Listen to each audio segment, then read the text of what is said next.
And welcome back to the Orange and Brown Talk podcast and lobby. Mary Kay Cabot, Ashley Bastock in Indianapolis for the Combine here on a Wednesday. Okay, I think for my takeaway, we're going to stay with the coaching. We're going to stay with the assistant coaches. In fact, we're going to stay with the coordinators. I just continue to think this Bubba Ventrone hire is it's just such a huge home run for this team. And Kevin today talked very glowingly of him. He said he actually played him when he was in college.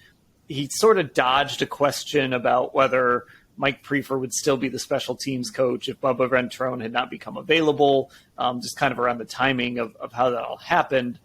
But, again, like I said, I don't want to be the Browns won the offseason guy. But Mary Kay, you don't have to say that, and you can still believe that this Bubba Ventrone hire is an absolute home run hire for this team. And they are, I think, a significantly better team because of it. Oh, absolutely 100%.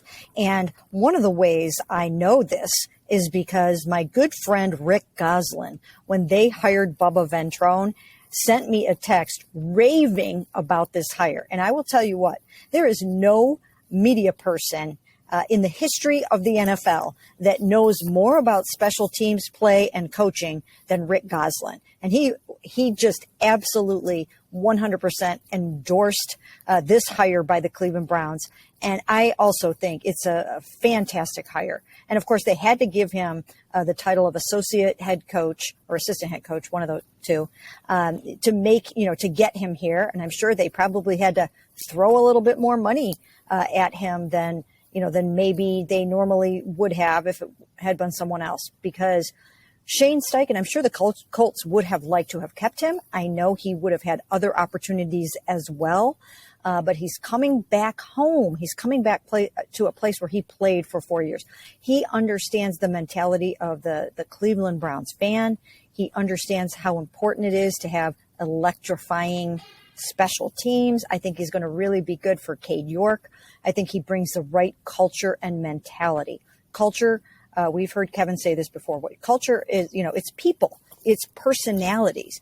And, you can talk about Catherine Rach like that today too, the assistant general manager of the Cleveland Browns. She's a great person. She is a great person. And I think that someday, if she sticks around here long enough and nobody steals her away, that she could become the next general manager of the Cleveland Browns. That's how good she is. She's going to be that good.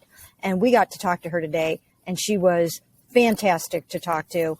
And she speaks 3 languages, and she understands contracts, and she understands player evaluation and everything that goes into the job. But culture, as Kevin says, culture is people.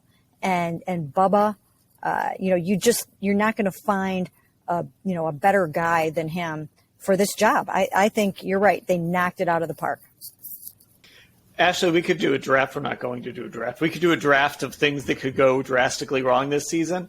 And I can't imagine that I would pick special teams. Yeah, go ahead.